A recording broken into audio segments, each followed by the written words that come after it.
everything else that these conspiracy theories, if you will, you want to call them that, they're all negative. We're doomed. Tomorrow, This we're is a doomed the next bad day. person hiding something really good. And when you see it, it takes all that power away. It takes all that fear away. Wow. But you have to look. Belief is easy. There's a guy that had a radio show, Crow 777 or something like that. And he said, belief is easy.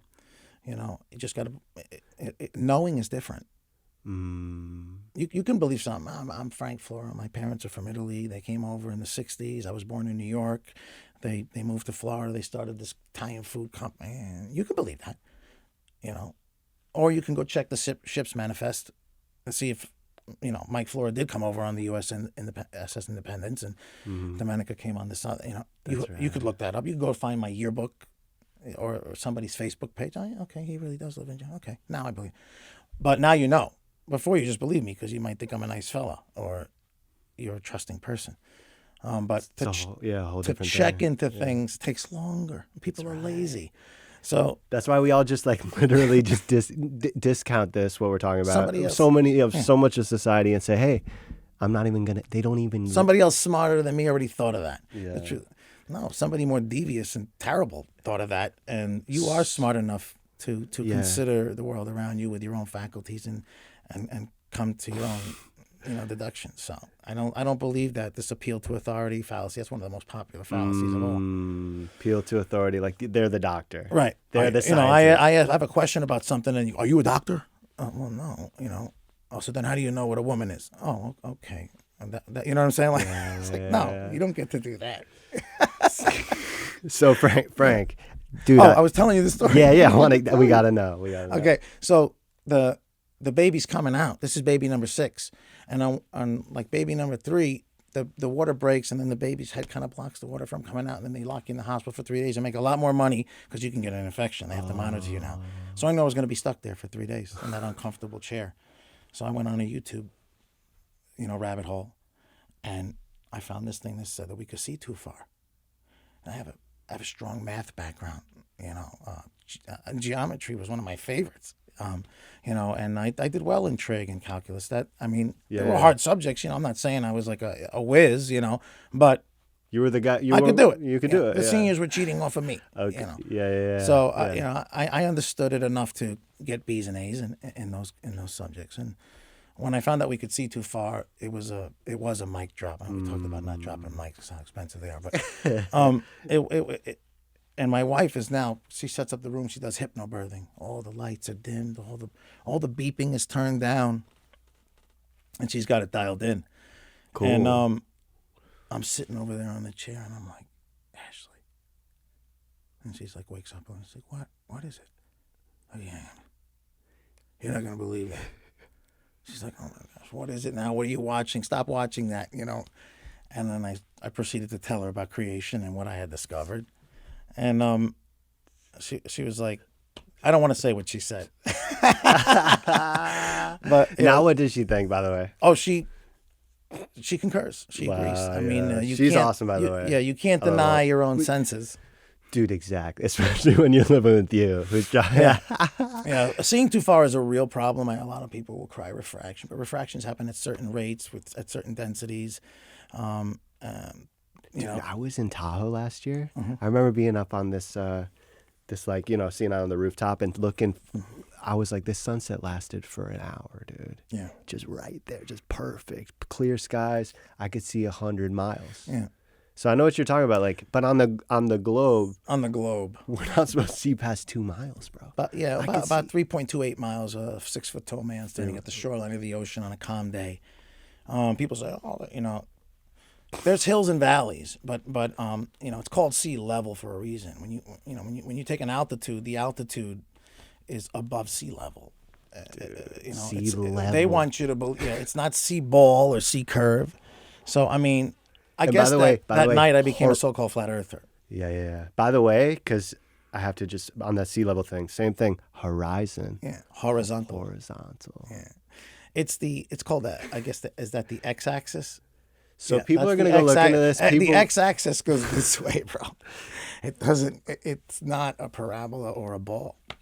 You know? Right. So Frank, okay, I also want to know, like, all right, so what is it? Because people are going to look at it, they're like, then, great, what is it? And also, why does it matter? Exactly. Because people are going to say, why does it matter? Who cares? I got to go to work tomorrow. You know, and if you and me want to go to Paris, we can get on a plane and go, whether we're on a ball or whatever. You want a square or a cube. That's true. We could still go, right? We could still buy tickets and get there. So who cares? It matters because I believe that worldview and that cosmology of the spinning space, gas balls in a vacuum, which in and of itself is stupid. You know, the way gas behaves, the way water behaves, is just not what they show us in the cosmology presented. Gas expands on all vectors to fill, always goes from high pressure to low pressure.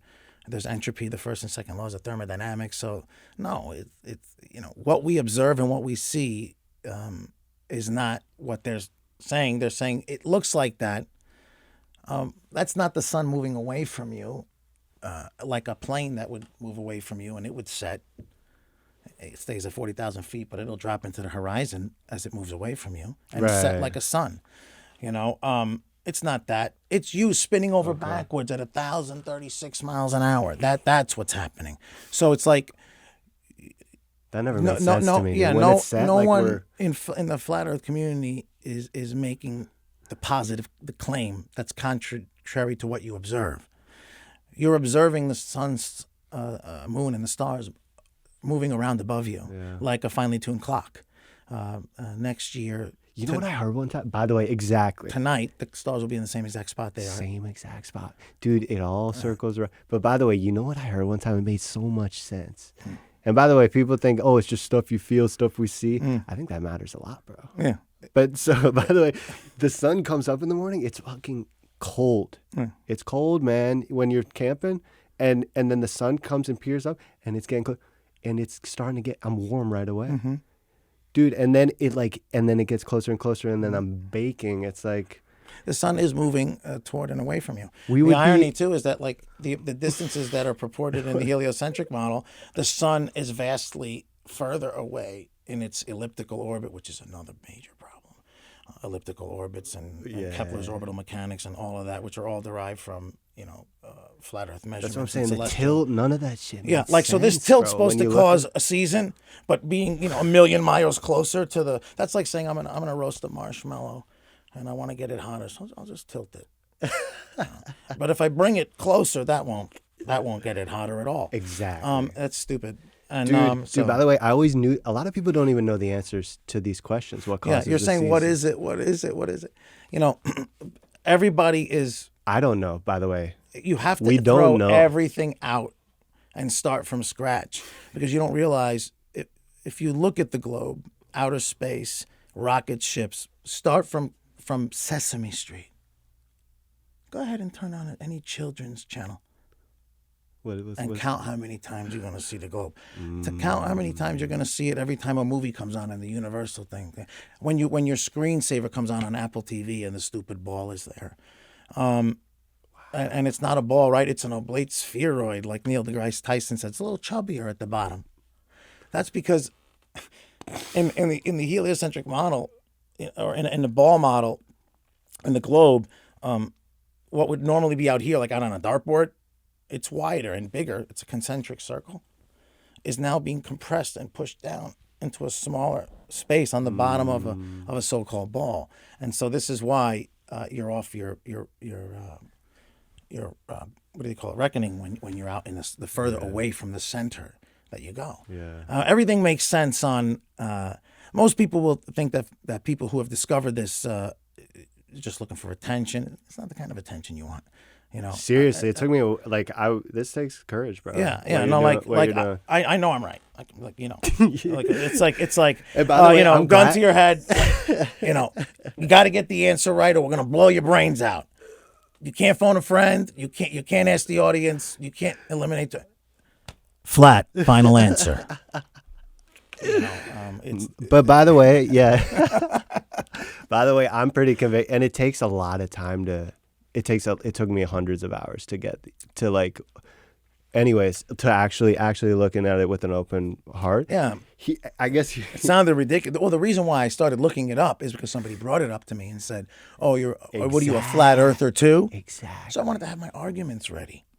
proving them wrong, bro. To get ready to prove them wrong. Me too. So, but then as you go to research it, you're like, oh, that's a problem. But then when I finally got to we can see too far, that's when I'm like, she's over there in the bed, with the thing and the music, and I'm, do I bother her? That's like out of a movie, dude. It so was much. crazy. She's like, what? My kid's here. Yeah, she's just like the psych ward is like 3 floors up. That's where you're going. But when you look at what you observe in the real world, basically, Earth is measured and navigated flat. Well, flat's not a shape. Meaning it's a horizontal plane. Right. It's got valleys and hills, but over the water will always find and maintains its level, and it always needs a container. So no matter what you do, if you change the shape of the container, the water, that's level. So if we attach the two. What about gravity? Well, what about gravity, Frank? Well, you'll see that what about happens quite a bit after somebody makes a jaw-dropping point, right? So and I did the same thing, until I got to the we could see too far. Yeah. So at some point, somebody will, if they understand the concept, they'll acquiesce. Like I told my buddy Mark about that, who really wasn't into math or geometry, and he was like, definitely makes sense, but I don't know. Then I showed him the flights, and that really tweaked him. That's what did it, dude. The flights for me. For you? Okay. That was over, bro. It's over. For some people, that's the ticket. Dude. For me, mathematical geometry, irrefutable. This thing. So if somebody drives over a hill, we're going to Colorado. You're driving faster than me. You go over the hill. You're on the other side of the hill. No matter how good my binoculars are, I can't see you. There's a wall of asphalt between us. Take the hill. Keep coming around. Now you got a ball. So everything is coming down and away from you on a ball. So at some point, the ball itself gets in the way. Picture two, ants on a Pilates ball. Right. A big exercise ball. Which those ants would be bigger than Mount Everest. In scale. Most people out there think this, bro. But at some point when that ant gets away from this ant, he can't see the ant anymore because the ball's in the way. There's a hump of ball. Exactly. That hump is not there. That curve is not there. Another time it happened was when I was learning how to fly airplanes. And I was a Stewart Jet Center, and I take a lesson. My brother was flying. He's like, you got to do this, You could fly planes now? Well, I stopped. I did solo the airplane. Cool. But after that, more babies started coming, and that was like, you don't need any more hobbies. And it's an expensive hobby. Airplane fuel is expensive. Joe could fly, though. Joe can fly jets.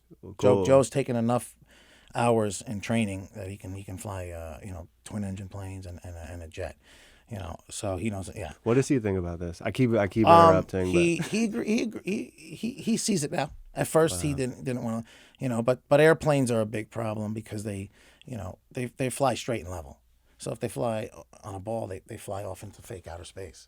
So it auto-corrects. That's not how a gyroscope works. You set your gyro and you look at your artificial horizon on your instrument panel, and it tells you whether the wings are doing this, or whether the plane is doing this, because it's comparing it. It's based on that. A gyro maintains its rigidity in space. Right. So it's going to stay where it is, and that's how the plane knows where it is. So this idea that that's auto-correcting is absurd. We're in the garden.